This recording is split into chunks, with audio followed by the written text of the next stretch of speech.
안녕하세요. 인생커닝 박종경 배우사입니다. 네, 오늘은 최근에 화제됐던 글을 통해서 주제를 가지고 와봤는데 요새 애 부모들 너무 멍청해요 라는 어린이집 교사분의 글이었어요. 이게 꽤 화제가 돼서 조회수가 20만이 넘었었는데 오늘의 주제는 문해력입니다. 10대 등의 문해력이 여러 가지 원인으로 떨어지고 있다는 보도도 있었고 제가 다룬 적도 있었는데 오늘 다루려고 하는 글에서는요. 본인이 어린이집 교사 9년 차인데 9년 전에 비해서 학부모들의 글 이해 능력이 많이 감소했다라는 게 이제 글의 요지였어요. 본인도 똑똑한 사람은 아니지만 요즘에는 너무한 것 같다라고 하면서 몇 가지 예시를 들었습니다. 예시를 들었던 게 우천시의 땡땡으로 장소 변경이라고 올리면 우천시라는 지역으로 바꾸는 거냐 그리고 땡땡을 금합니다 라고 하면은 금지의 의미를 몰라서 금이 좋은 것으로 이해를 해서 뭐뭐를 하면 제일 좋다 이런 식으로 이해를 해서 미스커뮤니케이션이 생기는 그런 경우가 많다고 해요. 부모들은 요즘에 문장이 길어지면 이해를 거의 못해서 이 부분으로 인해서 지금 의사소통하는 게 너무 힘들다.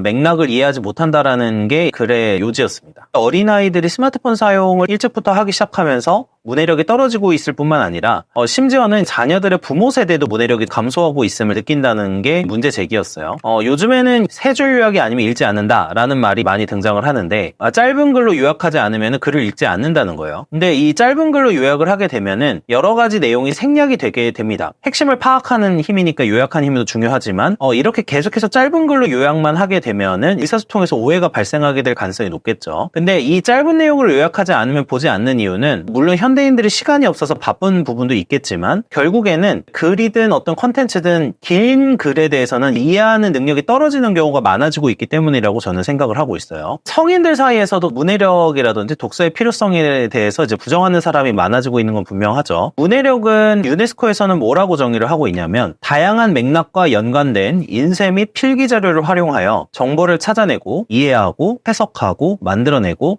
소통하고 계산하는 능력으로 정의를 합니다. 그러니까 결국에 문해력이 떨어진다는 거는 글이나 문장을 읽기는 하지만 맥락이나 의미를 파악하지 못한다는 의미예요. 그래서 계속해서 쉬운 표현으로 설명하려고 요구를 하는 경우가 많아지는 거고 이러다 보면 여러 가지 오해가 발생하게 되는 거죠. 이 문해력은 의사소통과 관련이 있는 거죠. 이 의사소통이 불분명해지거나 제대로 이해되지 않으면 심각한 피해가 발생을 하기도 합니다. 가령 사흘 후까지 뭘 해야 된다라고 표현을 했는데 4일로 알아듣게 되면은 3일이라는 기간을 지키지 못해서 불이익을 받게 되는 거죠. 소송을 하다 보면은 간단한 문장으로도 설명을 하려고 노력할 때도 이걸 제대로 이해하지 못해서 불이익을 받는 경우도 종종 접합니다. 그래서 이 문해력은 사회생활에 있어서는 매우 중요하다고 할 수가 있는데 근데 요즘에 느끼는 거는 뭐냐면 문해력에 대한 문제도 심해지고 있지만 이제는 어떤 상황이 됐냐면 정상적인 표현을 사용해서 전달을 했음에도 불구하고 본인이 잘 몰라서 잘못된 이해를 해놓고서는 그 사람을 비난하거나 나무라는 경우도 있다는 거예요. 제일 많이 등장하는 게 어려운 말을 써서 이해를 못한다. 아니 왜 이런 표현을 쓰냐. 쉽게 표현하면 되지. 어려운 단어를 쓴 사람이 잘못이다 라는 등의 댓글이나 의견이 있습니다. 그래서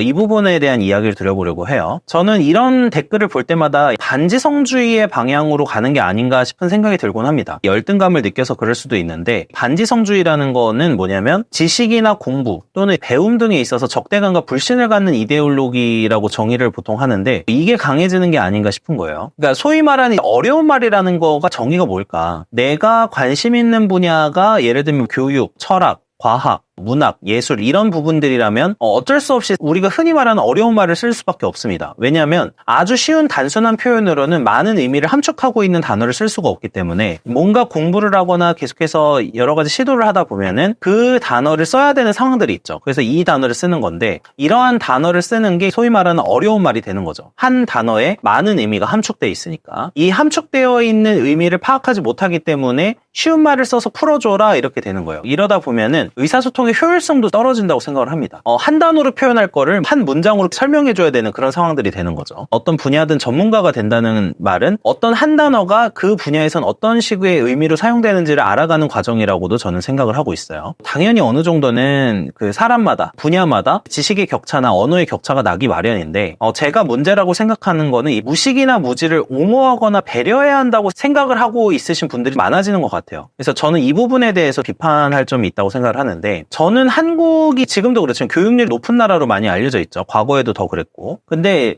한국이 경제 발전을 하는 데 있어서 이 높은 교육열이 성장하는 데 도움이 됐다고 보기도 하고 실제로 많은 경제학자들이 그 이야기를 합니다. 그러니까 인적 자원의 질이 높았던 점이 성공의 비밀로 보고 있는 경우가 많다는 거죠. 물론 한국은 이 교육을 하면서 서로 비교하는 문화가 문제점으로 많이 지적이 됐죠. 서열을 나누고 뭐 비교하는 게 문제점으로 지적이 되긴 했지만 사실 반대로 생각하면은 그만큼 남들과의 경쟁에서 이기기 위해서라도 공부를 하던 나라였던 거예요. 공부라는 건 문해력이 좋아지는 과정인데 타국에 비해서 전반적인 문맹률도 낮고 문해력 수준이 높아지는 방향으로 가고 있었기 때문에 한국이 성공할 수 있다고 보는 거죠. 결국에 사람은 스트레스도 받고 절망도 받을 수 있지만 공부를 하면서 성장을 하고 문해력과 관련해서 말씀을 드리면은 이 경험을 자신의 언어로 표현하고 소통하고 하면서 인간은 성장을 하는 거예요. 왜냐하면 나만 경험을 가지게 되면은 다른 사람과 공유하지 않으면 그 사람은 계속해서 자기 것만 하게 되는 그런 상황이 되잖아요. 내 노하우를 상대방에게 알려주고 이야기를 해줄수록 같이 발전할 가능성이 높은데 문해력은 결국에 이 경험을 자신의 언어로 표현하고 이거를 자신의 세계로 확장시키고 언어를 사용해서 생각을 심화시키고 오감을 통해 발전시킨 경험과 생각을 다시 언어로 정리하고 이러다 보면은 발전을 하게 되는데 어려운 표현을 쓰지 마라라든지 약간 잘난 척하지 마라 공부를 한 사람들을 비난하는 문화가 정착이 되면은 사실은 전반적으로 사회가 높은 수준의 사고를 할 수 없게끔 나중에는 가지 않을까 생각이 드는 거죠. 그래서 어느 순간부터 내가 모르는 걸 좀 부끄러워하거나 공부를 해야겠다는 생각을 하는 게 아니라 내가 모르는 걸 합리화하면서 다른 사람에게 어려운 단어 쓰지 마세요라고 비난을 하는 문화가 점차 자리 잡아가면은 안 된다라는 게 제 생각이고요. 무언가를 알기 위해 노력을 해야지 자신이 부족한 거를 남에게 뒤집어 씌우는 식으로 행동하는 사람이 많아지면은 당연히 사회에서 좋을 건 없다고 생각을 해요. 한 철학 논문에서는요, 이 반지성주의의 배경으로 평등주의를 들더라고요. 사람이 평등하다는 생각이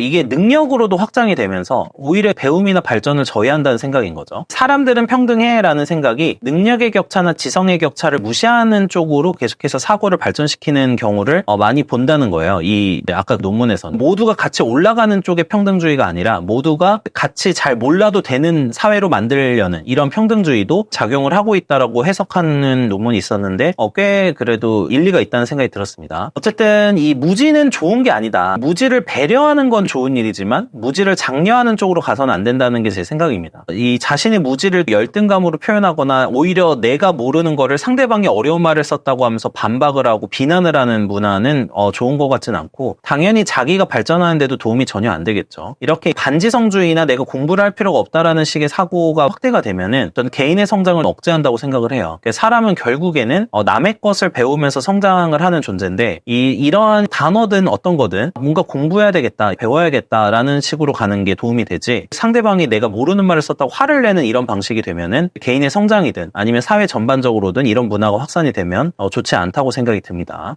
결론적으로는 문해력은 소통하는 틀이자 이해하는 틀인데 내가 아는 언어의 폭이 넓어질수록 사실 더 좋은 거죠. 새로운 것도 쉽게 받아들일 수 있고 공부하는 데도 유리하고 그러니까 문해력이 좋으면 사실 공부를 잘할 수밖에 없죠. 반대로 공부를 열심히 하면 문해력이 좋아질 수밖에 없고 문해력은 사람이 세상을 보는 어떤 관점을 변화시킵니다. 이 세상을 바라볼 때 내가 아는 만큼 보이게 돼 있기 때문에 어떤 글로 보든 세상을 보든 이 언어의 틀이나 문해력을 확장을 시킬수록 점점 세상에 대해서 더 많은 것을 볼 수 있고 이해할 수 있다고 생각을 해요. 반지성주의에 대한 얘기를 했는데 격려하면서 공부하는 분위기로 문화가 형성이 되는 게 중요하다. 그냥 모르는 사람을 배려하고 존중하는 건 굉장히 중요하지만 그렇다고 해서 무지가 자랑스러운 건 아니잖아요. 전반적으로 문해력이 떨어진 사람들이 늘어나고 이런 게 사회적으로 봤을 때는 좋은 것 같지는 않다. 그리고 미성년자가 아닌 부모 세대도 이렇게 격차가 벌어지고 있다는 거는 지금 빈부격차의 문제가 아니라 어떤 문해력, 지식과 지혜의 격차도 벌어지고 있는 게 아닌가 하는 생각이 들게 합니다. 네, 시청해주셔서 감사합니다.